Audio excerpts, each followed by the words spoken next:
Welcome everyone to our colloquium series. So today we have a special guest, someone who many of us have known for a long time. Dr. Sakira Hudson, she goes by Kira, or Dr. Hudson. She's a postdoctoral scholar at Yale. She's working with a bunch of people there, including Jen Richardson and others.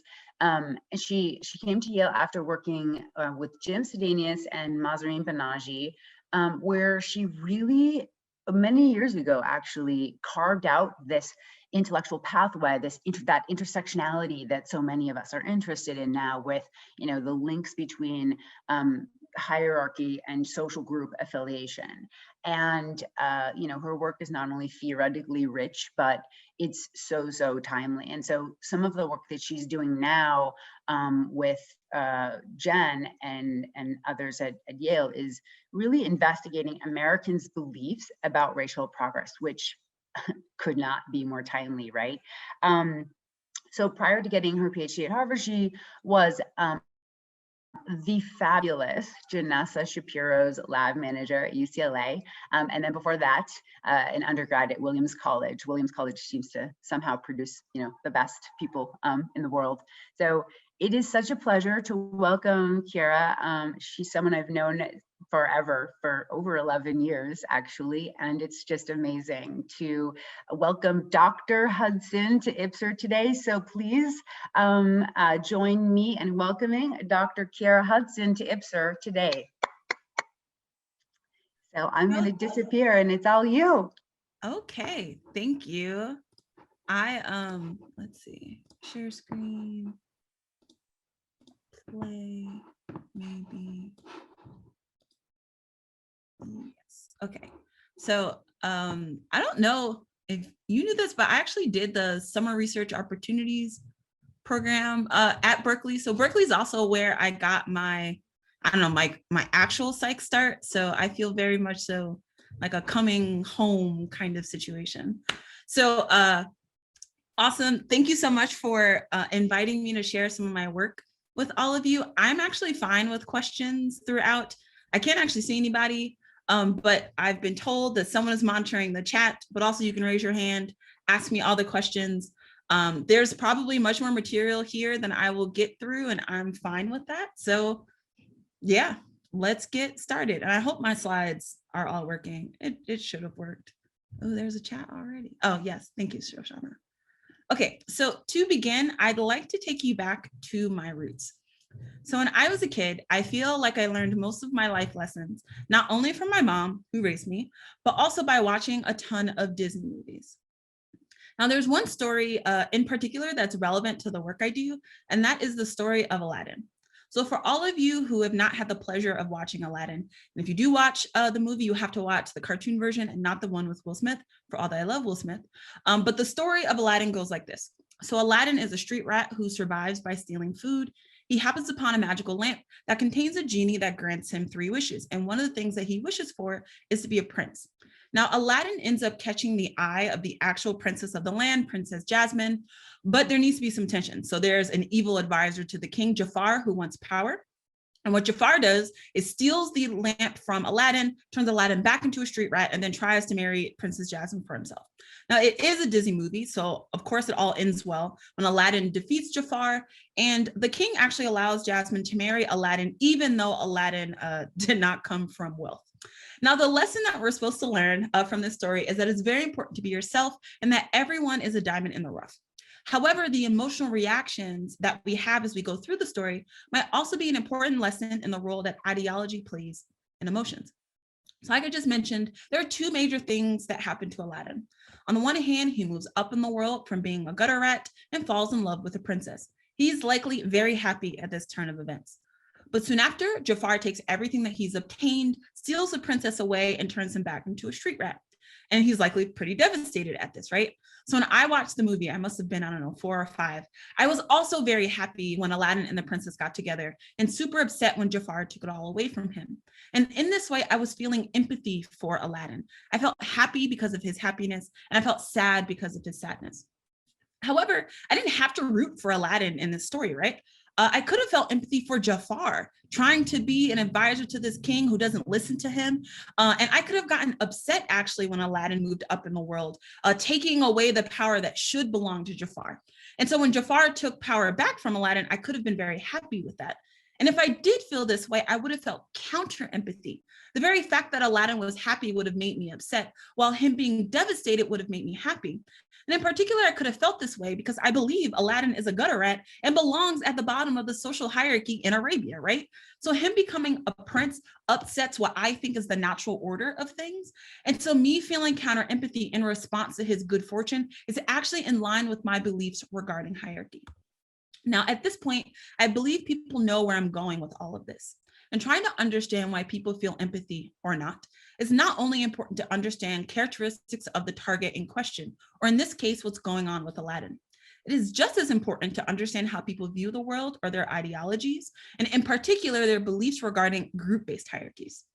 So in this talk, I'm going to discuss the relationship between preferences for hierarchy, or SDO, and empathic and counter-empathic emotions. First, I'm going to show you some evidence relating the two together, such that SDO is associated with reduced empathy and increased counter-empathy in general, but especially towards competitive others. Yes. Now, a question one could ask is whether people with relatively higher levels of SDO actually want to feel these emotions. And I offer some evidence to suggest that they do want to feel this way. And it's not just a byproduct of their capacity to feel these emotions. And I apologize, these are my dogs. They will bark at some point. Welcome, I guess, to my home. And actually one of my dogs is Shapiro, named after Janessa. So they're psych dogs through and through. Okay, so I'm going to show you some evidence suggesting that these things are motivated. And finally, I'm going to combine my work with others in this area to actually propose a causal model by which SDO impacts hierarchy-related behaviors and policy support through emotional reactions to group suffering. And so I've run some initial studies that support this model, but I would love feedback on additional ways I can test the model, and in general, your thoughts about this work as a whole. And like I said, I'm fine with questions throughout. And before I start, I just want to pause and thank my advisors and collaborators on this work specifically, which is Dr. Jim Sidanius and Dr. Mina Chakara, and they've really supported me as I've developed into a scholar. Okay, so first, let me be a little more concrete with all these terms I've been throwing around, namely SDO, empathy, and counter-empathy.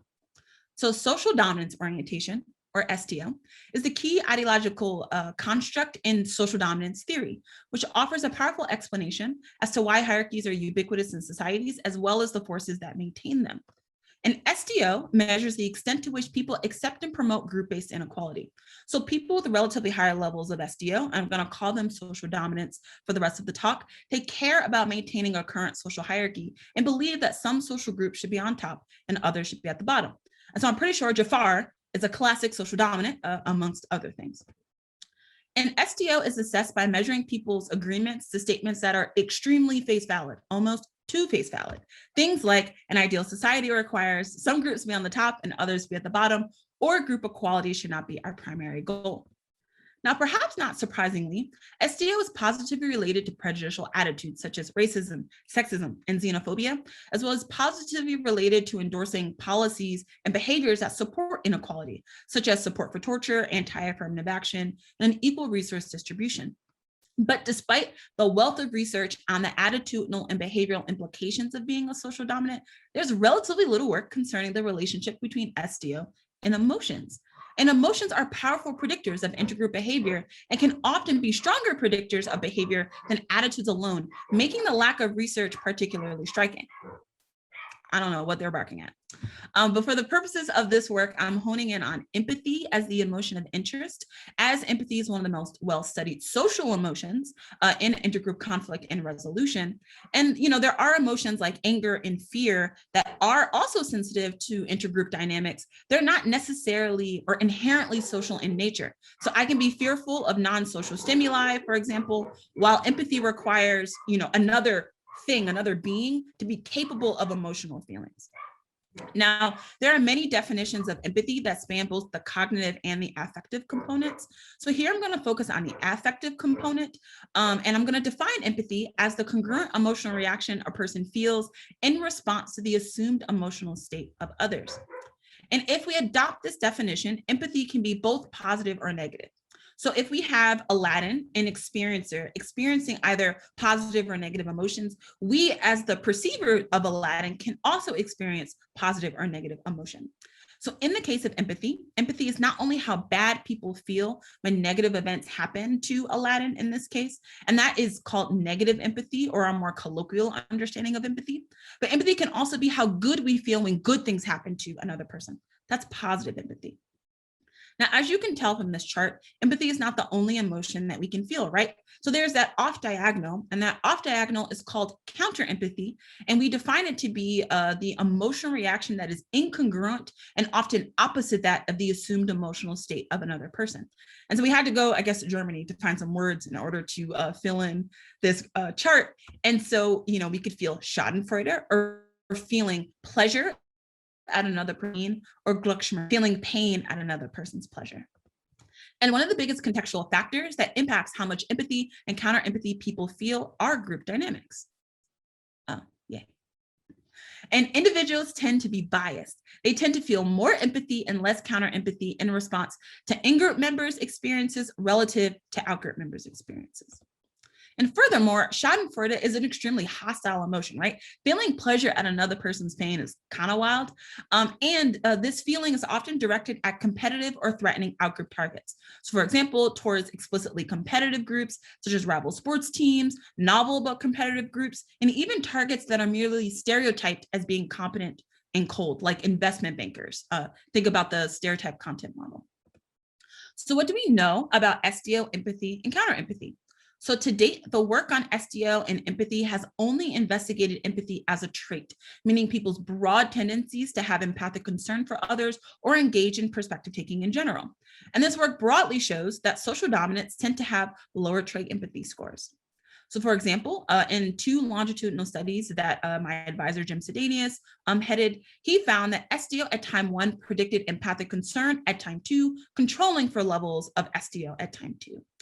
In other work using structural equation modeling, the correlation between SDO and trait empathy can be as high as -0.5. However, there is no research that I'm aware of connecting SDO and counter-empathy. Well, I guess some of this work is already published, so now there's that work, yay. But furthermore, there's only a single study that I found on SDO and state empathy when we started this work. Now, you might be wondering why I'm making such a big distinction between trait and state. And the reason for that is investigating the relationship between SDO and empathy and counter-empathy. And the moment is important because trait empathy, although relevant, doesn't adequately motivate the types of intergroup behaviors and cognition that I at least care about. So although people might have a general tendencies to feel empathy or not, that doesn't guarantee that they'll feel empathy in the moment or towards all targets. And as I just mentioned before, both empathy and counter-empathy are influenced by group membership. So to sum, both SDO and empathy are sensitive to group dynamics, but the work to date on SDO and these emotions has A, not focused on group dynamics, B, included counter-empathy, or C, investigated these relationships situationally. And so putting all of this together, I come to the hypothesis that when individuals care about maintaining a current social hierarchy in which some groups are at the top and others are at the bottom, feeling reduced empathy and increased counter-empathy in general, but especially towards outgroups and or low status groups, helps facilitate the formation and maintenance of hierarchy. That's it. If you decide to go to sleep, you can go to sleep now. This is pretty much my main hypothesis. Now, given the past trait empathy research, it's not unreasonable to assume that SDO should be related to reduced state empathy. However, SDO is also likely related to counter-empathy. So the very fact that feeling counter-empathy is most prevalent in competitive settings and SDO reflects a competitive orientation towards group relations in general suggests that these two things should be linked. And furthermore, SDO is actually positively related to psychopathy and Machiavellian personality traits, these traits that also correlate with feeling at least schadenfreude specifically. So in the first part of this talk, what I wanted to do was investigate the basic relationship between SDO empathy and counter-empathy in an intergroup context. So notice how I am putting a double arrow here because some of these studies are correlational in nature and I can't provide evidence of causality. But clearly, I think it goes SDO emotions. So broadly speaking, we had 2 hypotheses. The first one is the higher one's levels of SDO, the less empathy and the more counter-empathy that they'll feel overall. There's an overall relationship between SDO and these emotions. However, group membership matters, such that people with relatively higher levels of SDO will feel even less empathy and even more counter-empathy towards outgroup targets relative to in-group members' targets. Okay, so in this first study, this is just the basic relationship between these variables. And so what I did was recruit white MTurk participants and told them that they would read experiences about different groups of people. They then completed a state empathy task that I'm going to describe to you in just a moment, and then filled out a 16-item SDO scale and then brief demographics. So on a given trial in the state empathy task, participants saw a person and a story. So this is George, and George stepped his toe. These stories were either mildly negative, as in this example, or mildly positive. So this could have been Jack, and Jack won a bet. If you are curious about more extreme stories, ask me in the Q&A, because I did run a study about or with more extreme stories. Okay, so we asked participants to indicate how good and how bad the story made them feel on 100-point sliders, and this constituted our measure of participants' empathy and counter-empathy. So to make this an intergroup task, again, all of the participants in the study were white, but they responded to stories about white, Asian, and Black men. And there were 18 trials in total, so we had 3 positive and 3 negative stories for each racial target. If you're curious, I analyzed the data using a multi-level hierarchical regression where feeling rating, so participants' remarks or their scores on the slider were predicted by the event valence, whether the story was positive or negative, the rating task, whether or not they were indicating how good or how bad they felt, the target's race, and SDO. And I just want to highlight that the interaction between event valence and rating task is what gives us those discrete emotions I mentioned earlier in that table. So for example, answering how bad I feel about a negative event that happens to someone else is me feeling negative empathy. But if I indicate how good I felt about that same negative event, that is schadenfreude. So now that I've explained the study design, I wanted to revisit the hypotheses and put them in context regarding the interactions that we expect. So 4-way interactions are notoriously complicated, so I just want to make sure that we're all on the same page. So first, like I mentioned before, we expected that SDO will relate to less empathy and more counter-empathy. We would support this hypothesis with a significant 3-way interaction between event valence and rating tasks, our emotions, and SDO. Second, and more critically, we expected that group membership will moderate the relationship above, which is how we end up with a 4-way interaction between target race, event valence, rating task, and SDO. So what did we find? So for our first hypothesis, we expected SDO to moderate participants' levels of empathy and counter-empathy in general, such that the amount of empathy our participants felt should decrease as a function of SDO, while counter-empathy should increase. So on this graph, the x-axis is SDO, and the motions are labeled by a color pattern combination. So the positive and negative empathy are the solid lines, while schadenfreude and Glücksschmerz or counter-empathy are the dashed lines. And so the y-axis is the extremity of the feeling rating. So higher numbers indicates more of that particular emotion. And as you can see from the graph, as SDO increases, participants' levels of empathy also decreased. And the reverse was true for counter-empathy. As SDO increased, participants felt more schadenfreude and more Glücksschmerz. And each of these relationships was significant because the 95% confidence interval did not include 0. So next, what we hypothesized was that social dominance would feel even less empathy and even more counter-empathy towards outgroup targets compared to in-group targets. So for the white participants in our study, that meant that the negative relationship between SDO and empathy should be stronger for our Black and Asian targets compared to our white in-group targets. So to show this relationship, what I'm now doing is plotting each emotion in a separate panel labeled up top. So we have negative empathy, positive empathy, schadenfreude, and Glücksschmerz. And the lines here represent the relationship between SDO and a given emotion for a particular race. So the light gray lines show the relationship for Asian targets, long dashed gray lines for Black targets, and the short dashed Black lines for white targets. So here we do not support our hypotheses. So SDO is negatively related to negative empathy for all targets. And regarding positive empathy, the difference between white and Black targets is significant, but that was the only difference, as both Schadenfreude and Glücksschmerz did not show differences by race. So in sum, as SDO increased, participants did feel less empathy and more counter-empathy, but this effect didn't vary as a function of group membership, which is sort of the question, why not? That was our hypothesis. And so our first thought was that we didn't tell participants that this was a group task.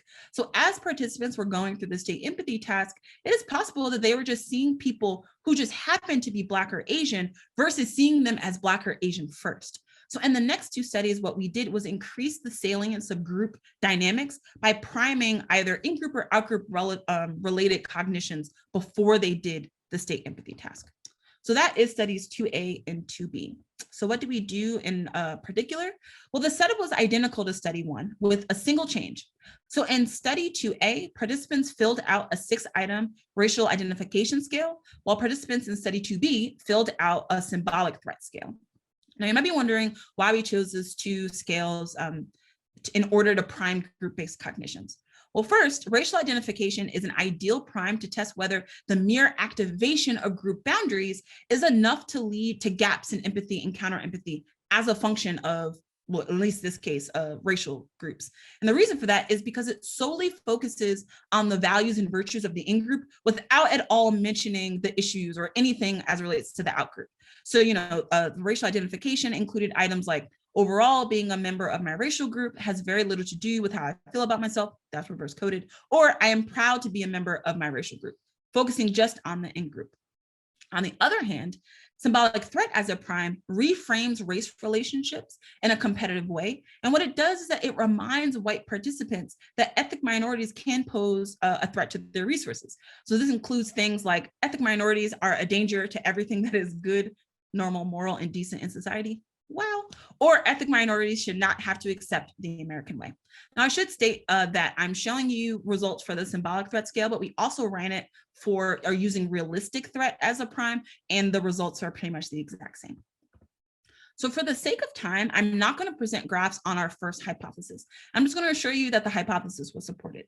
But in these two studies, what we are particularly interested in is whether group membership moderates the results in hypothesis 1. Did race change the relationship between SDO, empathy, and counter-empathy? So I'm going to show you that exact same graph again, where we have each of the emotions in a separate panel.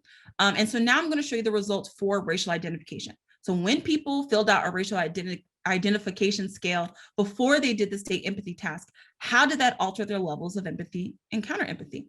So for participants primed with racial identification, we actually supported our hypotheses for empathy. So again, here, the black dotted lines are for white participants. So SDL actually didn't relate to either positive or negative empathy for in-group white targets, but negatively related to both kinds of empathy for Black and Asian targets. And furthermore, the relationship between SDO and empathy was significantly stronger for Black targets compared to white targets. It was marginal for Asian targets. And the reason why it was marginal is because we corrected for multiple comparisons. So it was significant before we corrected. However, if you look at counter-empathy, we did not find that race moderated SDO's relationship with schadenfreude or Glückschmerz. Pretty much those lines are the exact same for different racial groups. What about symbolic threat? So for participants primed with symbolic threat, we replicated study 2A's pattern for empathy, but newly, we find that SDO's relationship with schadenfreude now was moderated by race.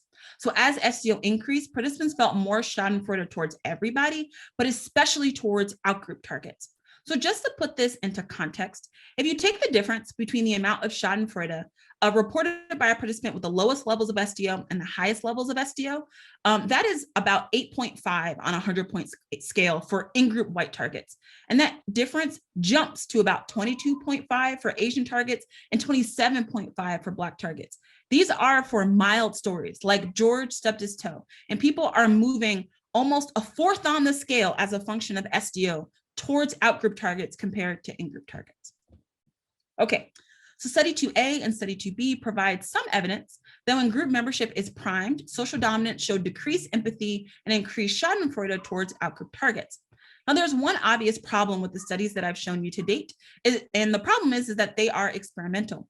So although I'm finding some interesting differences that seem to suggest that competitive threat matters for counter-empathy specifically, I didn't experimentally manipulate anything. And so that's what we wanted to do in the final study of this section. What about when an outgroup is a superior group? Sorry, I can also monitor the chat at the same time. So that's a good question. And I haven't necessarily tested that well, actually, that's not true.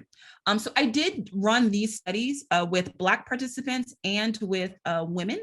And I can tell you right now, the results were all over the place. And I think they were all over the place is because you actually have two different processes kind of going head to head at the same time when you are including social dominance orientation in particular.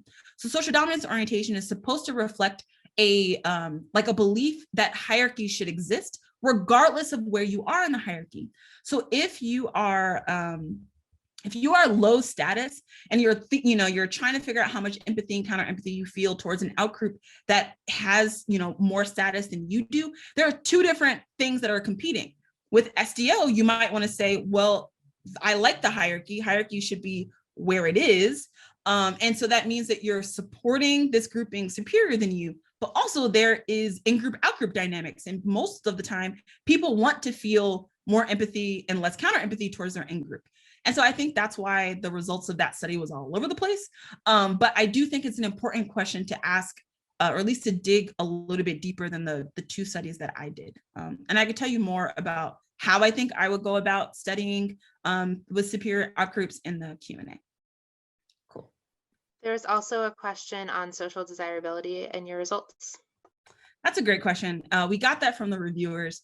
So I can see that there might be issues with social desirability. However, I would be surprised that social desirability would follow, I guess, SDO in the ways that we are predicting.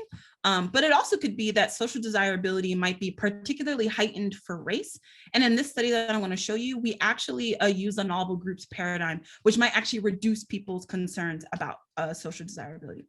So you let me know whether or not you think study 3 is a good test of social desirability, but in general, we weren't worried too much about social desirability because what that actually should do is make it actually harder to find our effect, given that we're looking at a four-way interaction, than easier.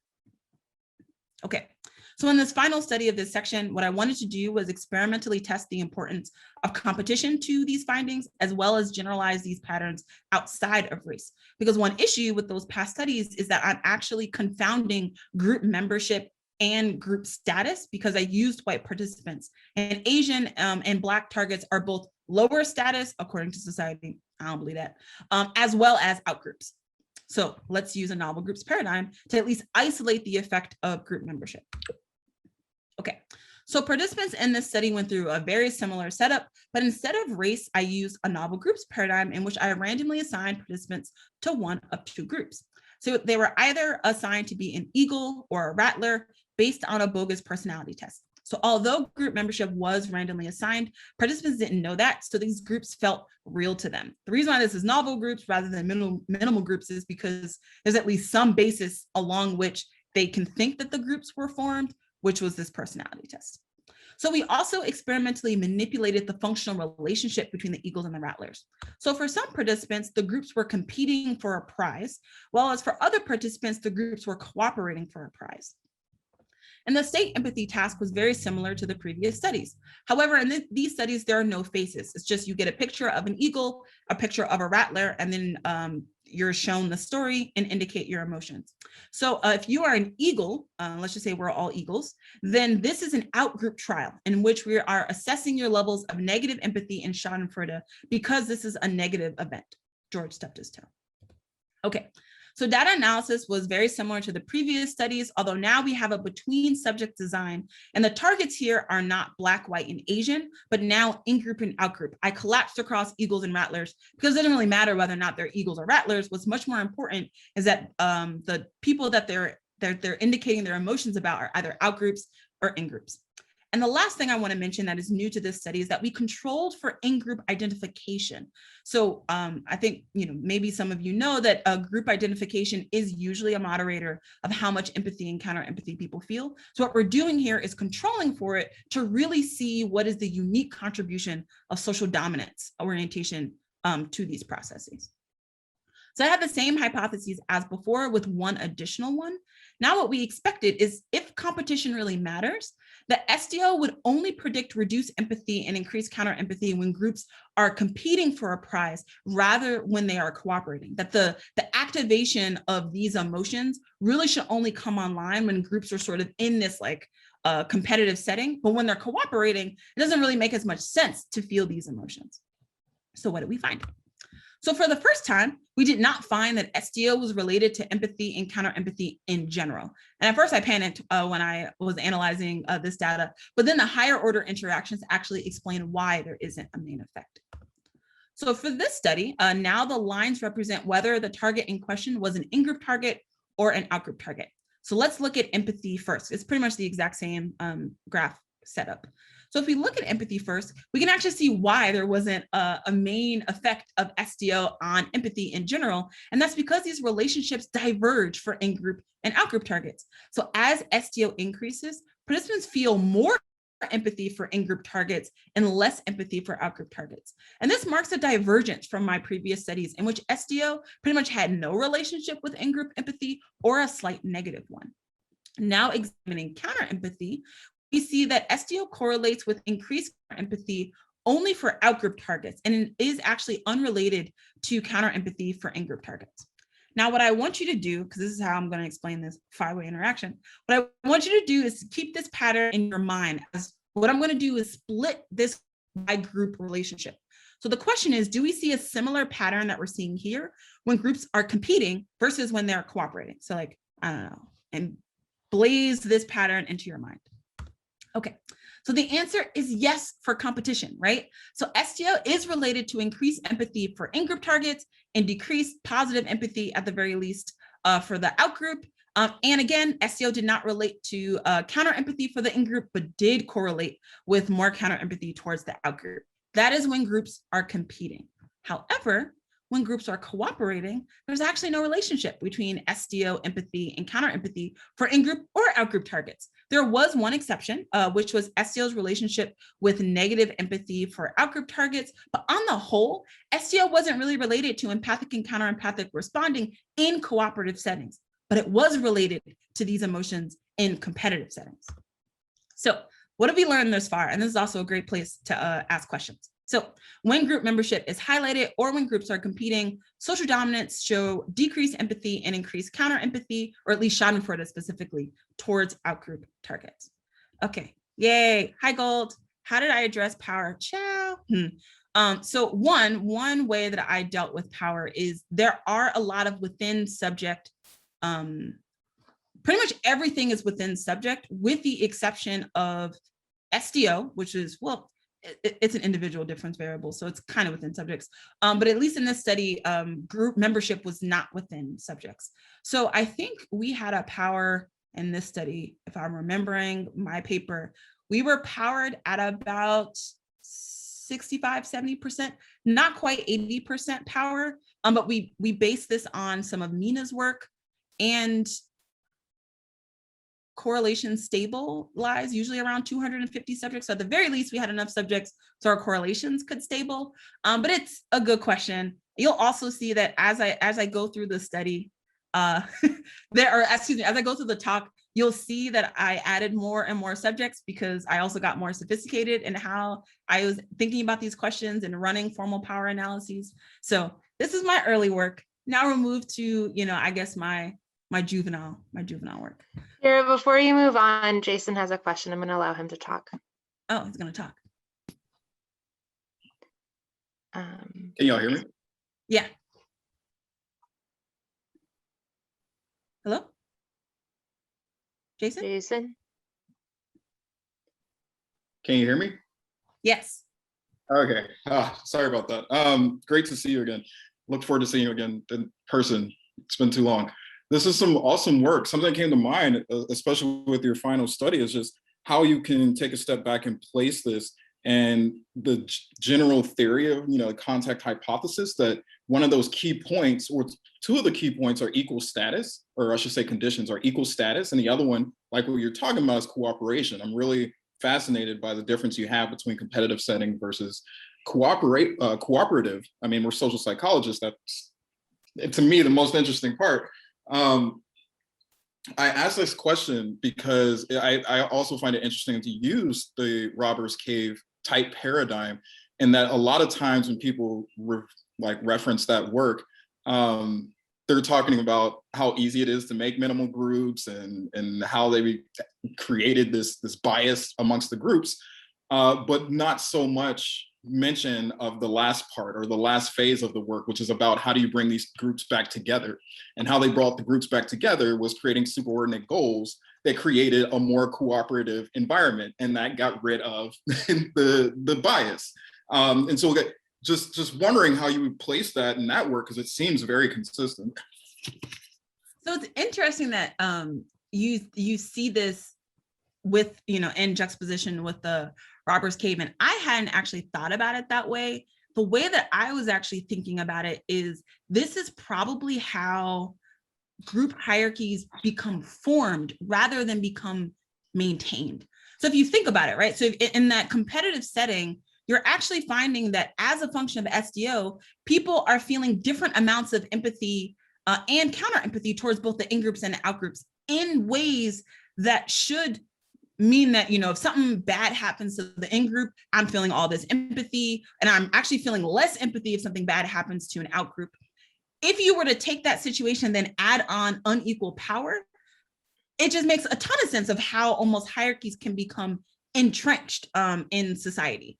I don't have any evidence for that, right? But in some ways, I think this novel groups paradigm almost allows like a basic glimpse at the beginnings of hierarchy formation based on people's just natural ideologies.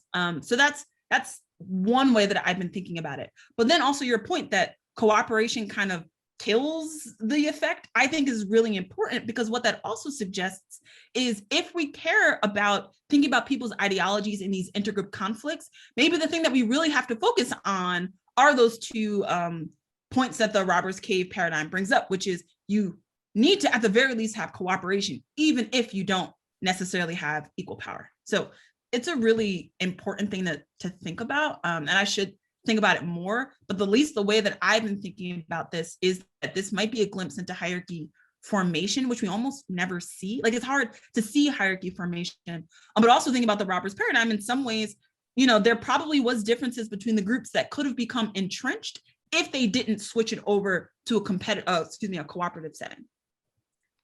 And Ari had a question as well. Hey, Ari. All my faves are here. This is so interesting. I'm so glad you're here, and I wish you were here in person. But I have a relatively small question. So I know that SDO breaks up into two subgroups, so opposition to equality and group-based dominance. And so I was wondering if one of the subscales is more predictive in this context. I think I assume if it was one, it might be group-based dominance, but I wanted to hear your thoughts on that and what that kind of divergence or convergence between the two subscales might actually mean in this context. Such a great question. So I have investigated that in the third part of the talk, in which I'm interested in sort of this full model where you have SDO, emotions, and then some sort of, in this case, it's policy support. What I'm finding is SDOE, the anti-egalitarian subscale, is much more related to empathy than it is to schadenfreude, because I investigated schadenfreude in these studies. Whereas the SDOD is associated with schadenfreude, which kind of makes sense, right? Like the anti-egalitarian scale is, hey, maybe we shouldn't necessarily care about group equality. It's okay. It's very soft. And if you think about it, one thing that I don't think I've mentioned, but often is a question that I get is, well, isn't empathy and counter empathy just polar opposites of each other? And it's like, actually, no, the correlation between my studies, or at least the correlation between these two measures almost never goes above 0.25. So the correlation is not very high. And that's because you can feel low levels of empathy and not necessarily feel counter empathy. I can feel apathy towards groups, but it doesn't mean that I'm gonna, take pleasure in their pain. It just means that I'm just not particularly interested at all in them. And so because of that, I think the SDOE subscale is why it's much more related to empathy or lack of empathy, apathy, whereas the SDOD scale, like, yes, I want to subjugate you, I'm ready to subjugate you, that almost requires this like counter-empathic feeling pleasure at your pain type of deal. That's my hypothesis. At least some of the preliminary stuff that I've done in the last set of studies supports that distinction. And you'll even see a slide if I ever get to it that shows that that is actually something I want to more stringently test. Hopefully that answered your question. Yes, thank you so much. And I will patiently wait to see if we make it to the end. Yay. All right, on that, we should keep going. Okay. Thanks for all these questions. I love questions. Makes me feel like I'm not just like talking into the void. Okay. So at least part 2, I think, is a little shorter. Yay. So, I ran these initial set of studies. This is my first dissertation paper.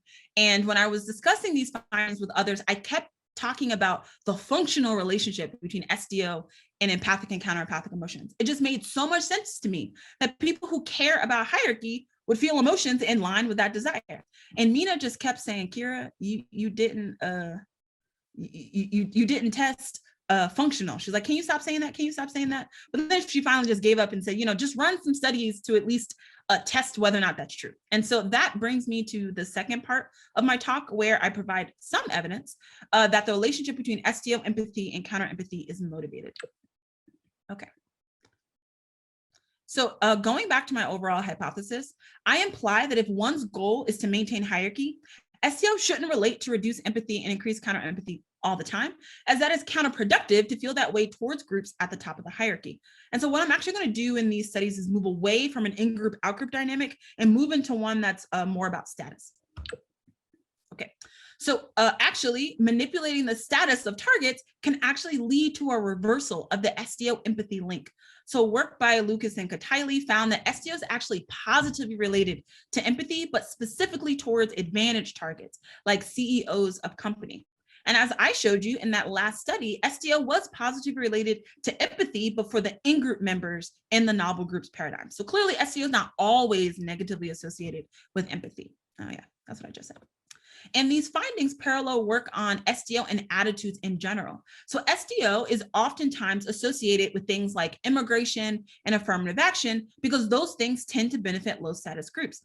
However, you can get SDO to be positively related to immigration when the immigrants coming in are going to be low status.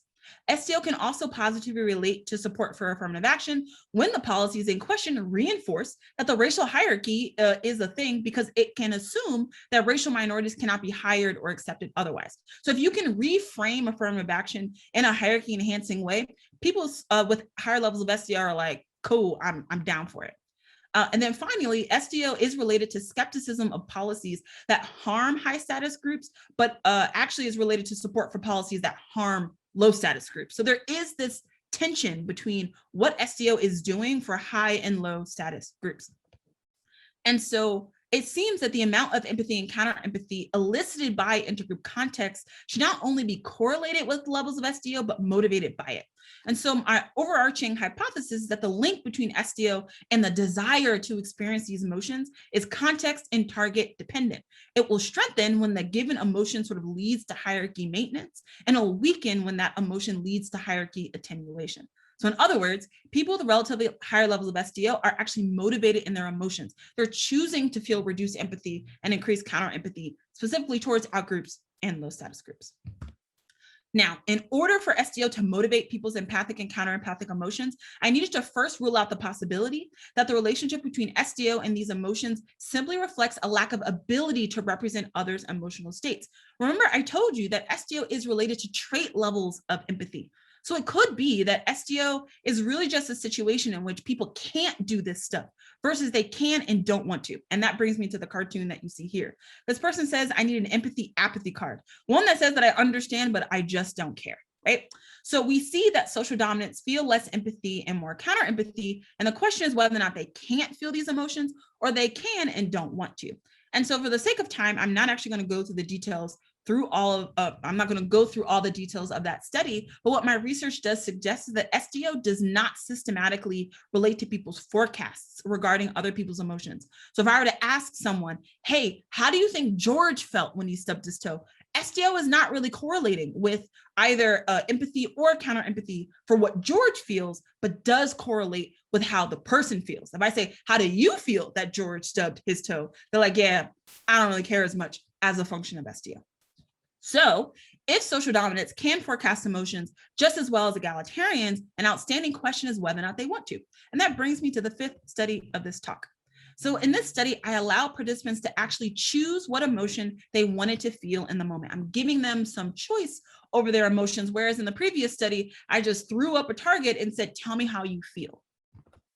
So what I did was adapted a paradigm from Cameron and other colleagues in which they showed that people see empathy as cognitively costly. And to do that, I adapted my previous paradigm to allow for choice.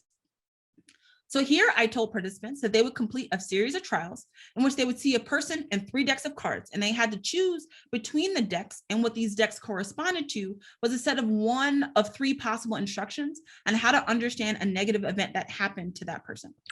So the first deck was the empathy deck, in which participants were explicitly told to feel empathy. And so we defined empathy for them, and we defined empathy to be as what happens when people share in the negative emotional experience of another person. The second deck was the schadenfreude deck, labeled schadenfreude, and we informed participants that if they chose this deck, we want them to feel schadenfreude, which happens when people derive pleasure from another person's negative experience. That is what was explicitly stated to participants. And finally, participants could choose a third deck in which they would indicate how they thought the target of the story felt. So this deck technically doesn't require participants to simulate emotions, to feel any emotions themselves, and this serves as my control. If feeling emotions is just aversive in general, people will probably want to choose this deck over the other 2. So in order to get to the actual task, participants had to complete a series of comprehension checks to make sure that they understood what they were supposed to do with each deck. When they moved to the empathy selection task, participants saw the following. So on any given trial, participants saw all 3 decks in a randomized order, a target, and told to choose a deck. So in this case, participants knew that Brian was a drug addict and had the choice to feel empathy towards Brian, schadenfreude towards Brian, or nothing at all. And so you might be wondering, well, Kira, how'd you get to Brian as a drug addict? I used targets borrowed from the stereotype content model to find targets that were either high and low in status. So according to the stereotype content model, we feel envy for high status targets like investment bankers and venture capitalists, and disgust for low status targets like drug addicts and homeless people. I also wanted to use these targets because based on the study that Lucas and Katyli did, where they found that STO positively related to empathy for CEOs, I was trying to, come up with targets that were kind of in that same realm. And then finally, full disclosure, there's actually 2 studies before this one that we ran where we did the full stereotype content model space. So we had, elderly people, which were the pity targets. We also had firefighters as the pride quadrant. And what we were finding is STO wasn't actually doing anything interesting for targets that were high in warmth. But instead, it seemed that when targets were low in warmth, that is really where we found a lot of differences in how much empathy and counter-empathy people wanted to feel towards those targets. So that is why in this study, we focused on essentially the low warmth targets that varied by status. Okay, so imagine that we chose to feel schadenfreude towards Brian the drug addict. What we would have seen is a negative event that happened to Brian the drug addict and asked how good we felt that this thing happened to them. If we would have chosen empathy, we would have seen the exact same story, but instead indicate how bad we felt. And so there were 20 trials in total with an attention check where participants had to slide the slider all the way to the left or something. Can't remember. So here I'm analyzing the data using a multi-level multinomial regression model, because here we have choice as a IV instead of something continuous. You might be wondering why I'm interested in choice and not the slider responses. The reason for that is the slider responses have an issue of like 0. So participants' responses on the sliders are contingent upon their choice to do that trial in the first place. And that got really confusing. So if anyone knows how to analyze that type of like 2-step data, I'm super down for it. But what we were really interested in is what do people choose to do towards these targets that are either high and low in status as a function of their status and a function of their SDO. So we pre-registered this study, and we pre-registered that we would do Helmholtz contrasts such that we will first compare empathy to anything else, and then we will compare schadenfreude specifically to the control condition. Okay, so for this study, we had one main hypothesis, that the target status would impact the relationship between SDO and participants' choices. So what we expected was that people with relatively higher levels of SDO will be less likely to choose to feel empathy for all targets, but especially towards the low status disgust targets compared to the high status envy targets. We also expected this pattern to reverse for choosing schadenfreude. So as SDO increased, participants will be more likely to choose to feel schadenfreude towards all targets, but especially towards the low status ones. Okay, so as you can see, my N gets larger. You know, I do learn science. So for this graph, again, the x-axis corresponds to levels of SDO, but here the y-axis does not correspond to feeling ratings, and instead it corresponds to the probability of choosing a given deck, which is represented by the different lines. So light gray lines represents choosing the empathy deck, dark gray for schadenfreude, and black for the control target feels condition. And you will see a line at 1/3, and that represents random responding. Okay. Oh, and I also split it up by the status of the target. So the low status disgust targets on the left, high status envy targets on the right. So let's see what happened. So if you just look at the light gray lines, and that is the choice of feeling empathy, we can see that both for disgust targets and envy targets, as SDO increases, participants are less likely to choose to feel empathy towards the targets. But that relationship is much stronger for the low status targets compared to the high status targets. And that supports our hypothesis. However, we did not support our hypothesis regarding schadenfreude. There's no difference in how SDO relates to choosing schadenfreude compared to the control deck. But the one thing I will say is that the relationship between SDO and choosing to feel schadenfreude was only significant for the low status targets compared to the high status targets. And also, people don't like to report feeling schadenfreude. So in some ways, the fact that we found any relationship at all, I'm low-key surprised at. Okay, so what do we learn in this section? So first, people with relatively higher levels of SDO do or can forecast emotions similarly to egalitarians or people who have lower levels of SDO. But when given the choice, social dominants actually choose to feel less empathy and more schadenfreude towards others. And there does seem to be some evidence that this is especially towards low status groups. Okay, this is also a great time to pause for questions before I move into my mediation models, which is always fun. Pausing real quick, getting some water. Okay, cool. So in this final section, I wanted to address the so what question. Why do we care that SDO is related to these? Oops, something in the chat. Any effect on self-empathy? What do you mean by self-empathy? Hi. See. So what I mean by can you hear me? Yes. Yeah. What I mean by self-empathy is caring about your own feelings. And I wonder if people like, how much do I care how I respond to hurting my toe if I see myself as high or low status as a function of SDO? In other words, if I have low status, sorry about the, if I have low status, do I not care about myself? That's a good question. We have not investigated self-empathy in that regard.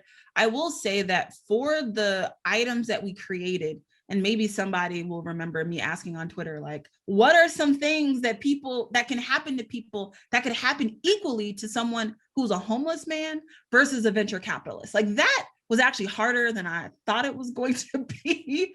And so at the very least, we tried to have events that shouldn't necessarily relate to hopefully your self-esteem. Like it kind of just sucks in general. It was, you were holding a bag of trash and the bottom fell out. That's annoying for everybody, but that's also probably true that for someone who's lower in status, like a homeless man, any negative thing is worse just because you are lower in status. So that actually could be part of the effect, but in some ways that should mean that you should feel even more empathy towards them, even if you yourself have, different thoughts about it. But I do think that people probably do anchor on themselves. These are MTurkers, so they probably identify more with the low status targets than the high status targets.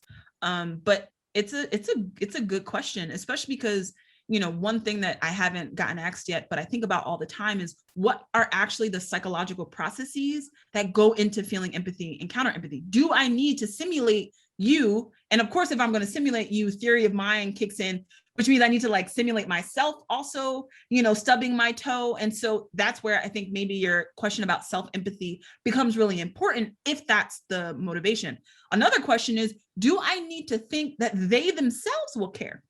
So if I stub my toe, but I'm paralyzed, does that affect your empathy? It probably should, because if I don't feel it, like, why are you feeling bad for me if I can't feel it at all? And so then that might suggest that people might feel differently towards high status and low status targets, because they assume high status targets just don't care as much if these things happen to them. These are all empirical questions that I do not have answers to, but I think about. They kind of keep me up at night because I give talks and I'm like, who's gonna ask me this now? This is important work. Thank you. But I think it is also important to, I don't know why we got this echo, but to think in terms of how much I have empathy for myself as a function of my own status. It's a good question. And at some point, as soon as somebody hires me, I'm going on the job market, cough, cough. As soon as someone hires me, I'll be able to test it. Well, then you'll have higher status. That's true. That's true. And then this whole work is so different. Anyway, thank you for your question. I appreciate it. Thank you for this talk. Okay. Where are So we? just a time check, we're at 1:08.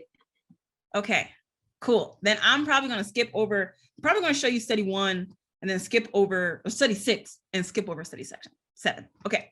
So in this final section, what I wanted to do again, like I said, is address the so what question. And so if you go back to this, overall hypothesis, what I'm proposing is that feeling reduced empathy and increased counter-empathy towards outgroups and low status groups can facilitate hierarchy formation and maintenance. So by now, I've demonstrated that STO is related to these emotions, and decades of work has shown that, thank you, I appreciate it. I'm gonna mess up your name, but I do appreciate you saying I'm a good presenter. I be trying, I really do. Okay, so I've shown you that STO is related to these emotions, but decades of work has shown that STO positively predicts engagement in hierarchy enhancing behaviors. So what I'm proposing is that feelings of empathy and counter-empathy mediate this relationship, such that STO predicts feeling reduced empathy and increased counter-empathy towards low status groups. And from there, these emotions then predict engagement in hierarchy enhancing behaviors. And I apologize because I think what you're about to see in the next slide are the empathy and counter-empathy flipping like a goofy. Yeah, they definitely did flip. My bad. Anyway, but if we think about hierarchy enhancing behaviors, they can actually be one of two types. So we actually make a distinction between outcomes that passively harm marginalized groups through acts of omission, disinterest, and neglect, from outcomes that deliberately harm such groups through acts of commission, active hate, and subjugation. And Ari, you can probably hear echoes of the SDOD, SDOE world as I'm talking about this. So just to give you an example, right? A particular group is being oppressed. There's plenty of them in the world. And imagine that I'm gonna at least think about their oppression as if they're drowning, right? So they're clearly struggling. Now, what can you do in response to their struggles? Well, one thought is that you can do absolutely nothing. So you could have a life raft and you're like, yeah, I really could help you, but I'm just not going to. That is a form of passive harm. You could help, but instead of helping, you're going to do nothing. And by you doing nothing, that furthers their subjugation, passive harm. Another way or another response that you could have is that instead of a life raft, you have a rock and you take that rock and you drop it on the person who's drowning, right? In that case, that is an active form of harm. You are actively doing something to make their subjugation even harder. Okay. Oh, yay. That's a good paper, omission and commission. But the reason why I make this distinction is because empathy and counter-empathy likely relate to different forms of harm. So what I'm proposing is that feeling empathy is the mediator between SDO and passive harm. Did I do this wrong? I super did all this wrong. I tried to switch it so that empathy always came up top because they're going to become up top in all my mediation models that I showed you. But I just messed this up completely in all of the lead-up slides. My bad. Love me anyway. So what this really should say is SDO should be mediated with passive harm through empathy, And the relationship between SDO and active harm should be mediated through counter-empathy. So yeah, this is all bad. My bad. So the idea is SDO predicts reduced empathy or apathy, which then reduces action-oriented behaviors that will likely let marginalization go unchallenged, right? But a lack of empathy doesn't create the sort of deeply violent intergroup conflicts seen around the world. In fact, deficits in empathy don't actually systematically relate to increases in aggression towards others. And so engaging in active harm probably requires actual antipathy or feeling counter-empathy. And that is how SDO is related to active forms of harm. So in this final talk, or at least this final study, and I'm going to ignore study 7, what I'm going to do is show you some initial support or initial evidence in support of this model. So what we did in this study is that we assessed participants' feelings of empathy and schadenfreude towards one of 3 social groups in America: LGBT people, poor people, and undocumented immigrants. I was just trying to find different types of low status groups to see how well this model generalizes. And you'll see that there are some situations in which the model doesn't completely conform to the results. And I think it's an interesting question as to why. So if participants, so they were randomly assigned to either read about LGBT people, poor people, and undocumented immigrants. So if participants were assigned to answer questions about poor people, what they did was first read accurate information about the group that defined the group and mention the hardships that they face. So, someone who is poor is defined by those who make less than the poverty threshold, and people who are poor suffer from things like malnutrition. All conditions, they had a paragraph where they actually defined the group at hand. And so immediately after they read this paragraph, we assessed empathic emotions on a 1 to 5 scale. So this is the first time that we're measuring empathy and schadenfreude now using a composite scale. So empathy was measured by asking how bad, sad, sympathetic, compassionate, and concerned do the circumstances of poor people in America make you feel, while schadenfreude was measured by asking how good, relieved, happy, and satisfied do the circumstances of poor people in America make you feel. Now, if you are wondering about those slider questions, you're like, is that actually empathy? If you do a exploratory factor analysis, you will find that how good and how bad load the highest on the empathy and schadenfreude factors, suggesting that they're a pretty good overall assessment of those emotions. So after participants indicated how much empathy and schadenfreude they felt towards the group as a whole, they then indicated their support for harmful policies and helpful policies towards the group, and then ended with SDO. So you might be wondering, okay, where does harmful and helpful fall into this like active and passive harm?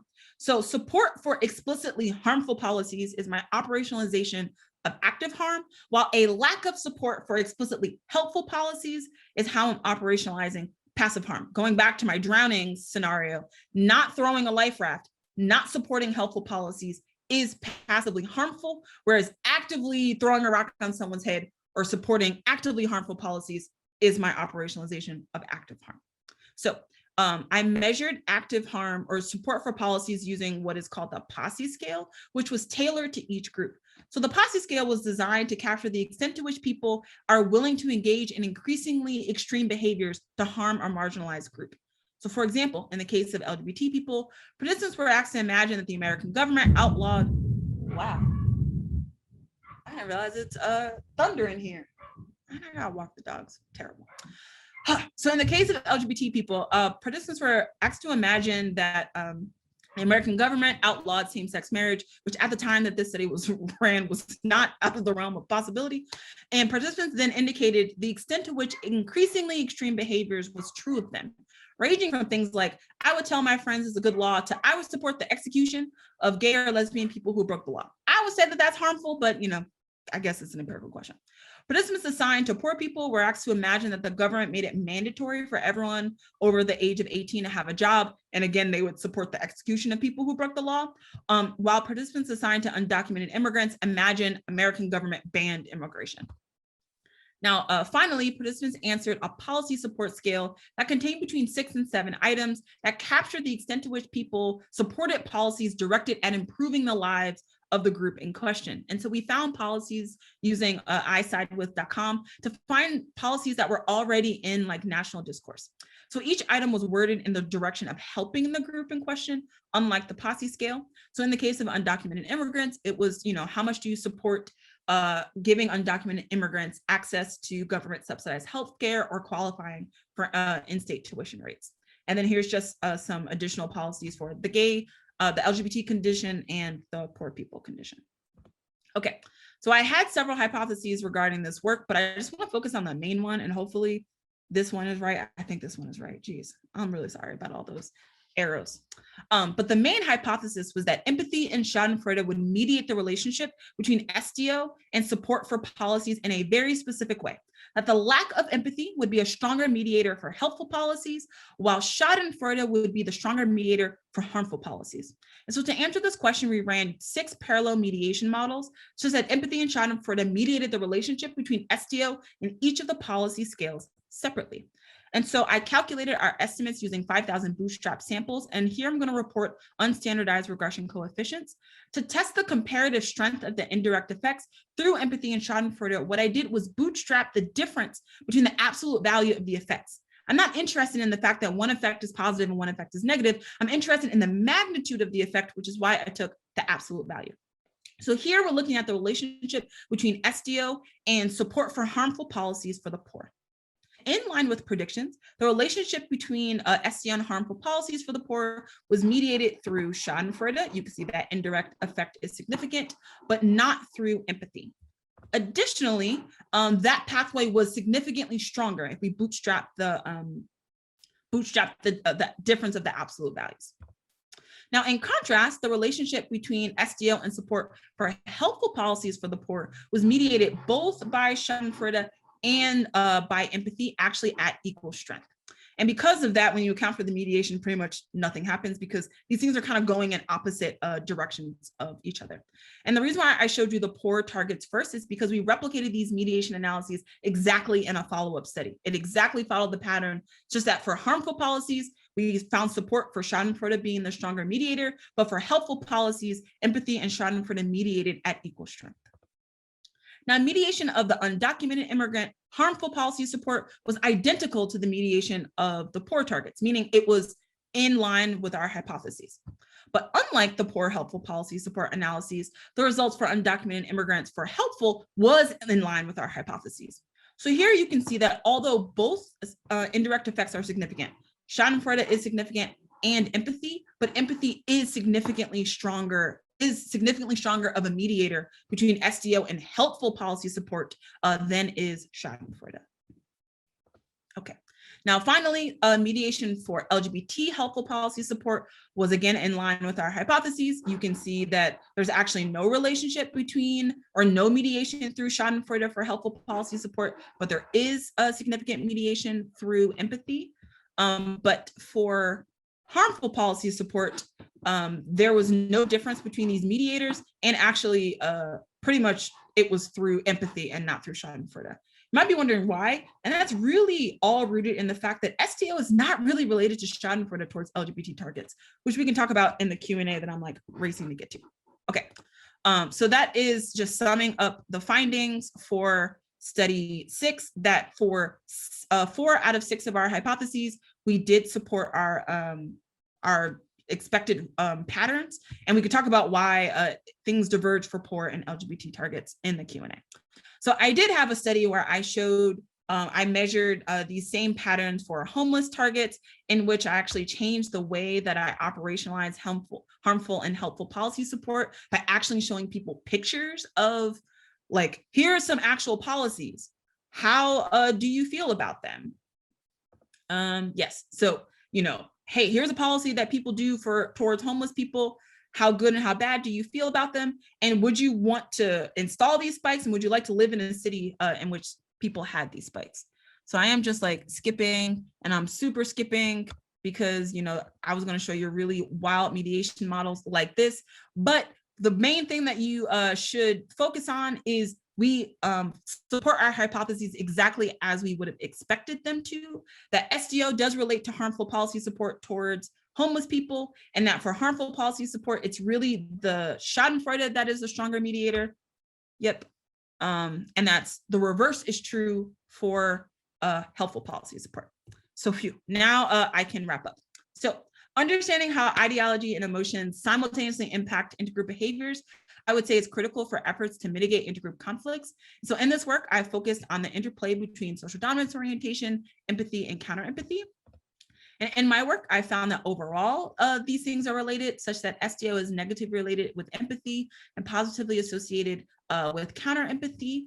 And in situations of heightened competition, this relationship becomes stronger, specifically for outgroup targets.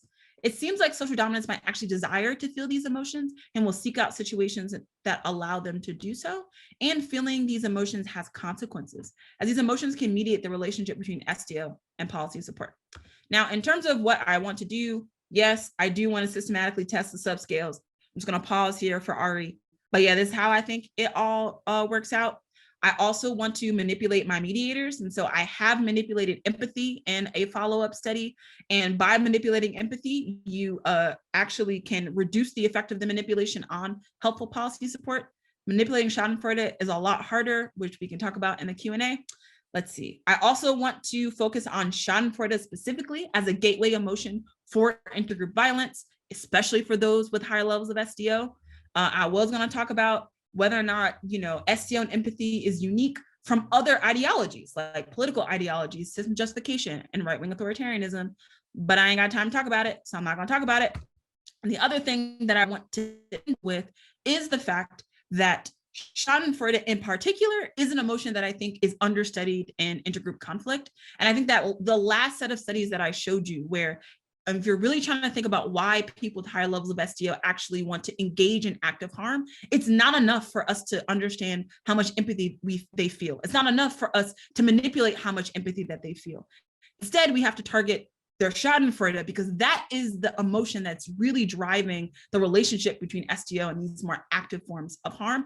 And that these active forms of harm are not just like relics of the past, right? We can look at picnics at lynchings as one example of this, like feeling pleasure at another person's pain, likely rooted in people's ideologies of what groups should be higher, above others. But also just look at the riot that happened in January. Here's somebody who's mimicking George Floyd's death on the steps of the Capitol. That is not empathy or apathy. That is schadenfreude. And so if I had a soapbox and I stood on it, it would literally be, think about, the fact that there are more active forms of harm and not everything is very subtle. So with that, I will thank you for your time, and sorry that I did not leave a lot of time for Q&As. We probably have time for like maybe 1 or 2 questions. I was running. I think Bob had one, so I'm going to find him first.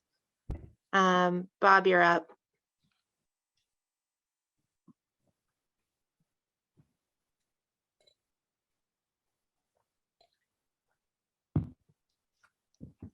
Hi, thanks for the talk. It's really super interesting work, and I really enjoyed the whole story.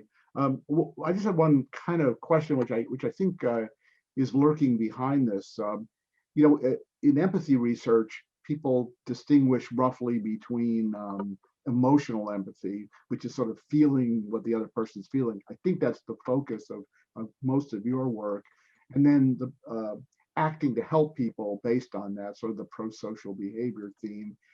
But the other part is what people sometimes call cognitive empathy, which is knowing what people feel. And one of the interesting things in that literature is that sometimes cognitive empathy goes in its own direction. So for example, people low in hierarchies might become really good at knowing what people higher in the hierarchy feel. People in higher in the hierarchy may know what people feel, not really give a damn about it, and then act to hurt them. So I was kind of wondering, if you looked at this whole body of work through that filter, would you expect to see some different kinds of relationships if you were looking at different kinds of empathy? I absolutely do think I'd find different things. I mean, the study that I didn't go into a ton of detail in is sort of a test of cognitive empathy, where I asked, what is George feeling? Yeah. SDO is not tracking that, but it is tracking how I feel that George stubbed his toe. But we haven't dived too deep into all the different ways that you can operationalize empathy. And I think that that's part of the way to go. And it also kind of goes back to where is SDO almost intervening in this process? Is it in perception? So some people have done work showing that SDO tracks literally not paying attention to inequality. which then could be the reason why they're not feeling as much empathy, because they're just not attending to the same things in a situation as people with lower levels of SDO. Or it's if you force them to pay attention to the same thing, now what they do is change the deservingness. Like there's a lot of different ways that empathy can be cognitively determined that I do think is likely related to SDO. How it is for future research, and I think it's an important question that I don't have a lot of data to give you.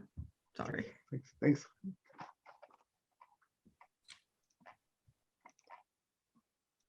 All right, maybe one more quick one. I see Art has another question.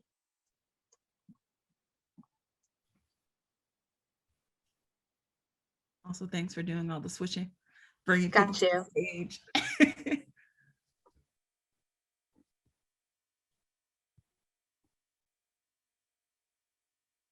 So my question is just whether the SDO effects, especially on schadenfreude, are curvilinear. Does it really happen all along the way, or is it mainly just at the high end? That's a good question. So it does seem to be a linear thing. But as you probably know, SDO is wild in terms of its mean is 2.5 if you lucky. I recently ran a study around the Senate race in which I replaced groups with political groups. And there I actually found a normal distribution between Democrats and Republicans, which I was like, oh, that's cool. But it also just gives me a little bit more variance in terms of the SDO effect, and it's the exact same thing. So even when I can try to get a little bit more people at the 3s and the 4s and even the 5s, it still isn't just folks who are super high in SDO that's doing all of this, and everyone low in SDO are not doing anything. I will say though that I do have to pay more attention to what is an effect of people high in SDO and what is an effect of people low in SDO. So one thing that you might have saw in like the choice paradigm is all the differences really happen with people low in SDO, not necessarily high in SDO. People high in SDO were pretty much at chance. They're like, I'm just not going to choose to feel empathy. And the way that I think about that is they're avoiding the socially desirable thing, which is you should be feeling empathy. Like that's what you should be doing. They're like, I don't care. I'm not going to do the thing I should be doing. And actually, I'm going to do some of the thing that is kind of fun to do, which is to feel schadenfreude. So, but the effect is actually with people lower in SDO. So I don't know. It's a question that I think people who study SDO struggle with. And I don't know if Kenesha was here, but I'm just waiting for her dissertation to be done where she looks at implicit SDO. I'm waiting for it because then hopefully I can have some more variance and then rerun all of my studies using a more subtle measure. So hopefully that answers your question. These are great studies. And just following up on Bob's point, it could be that people that are high on SDO just don't have any cognitive empathy. They're just not picking up on it. But I think that they are. That's the thing. Like they can feel empathy. They just choose to direct it.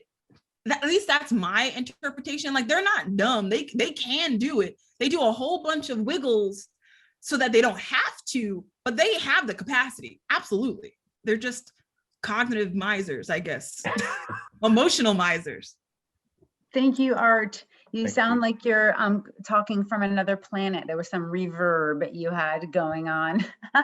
It was kind of cool, actually. So Shoshana, thank you so much for moderating the wonderful discussion today. Bravo. Dr. Hudson, it was amazing to have you, to see all of the work that you've been working on over the past few years. Absolutely fantastic. You had a huge attendance, tons of engagement. So I would say today is an absolute success. So from all of us at IPSR, Kira, we would just like to say thank you so much for spending some of your precious time with us. And lots of people are saying, amazing talk. Thank you for coming. Thank you for your work. Great work. Keep up the important work. So we'll save this chat and send it to you. And if you have anything final to say, thank you so much for coming. And I'll turn it over to you to say goodbye to everyone. Thank you everyone for coming. And please, if you have more questions or ways I could test things, email me or see me on Twitter. So. Thank you. Thank you so much.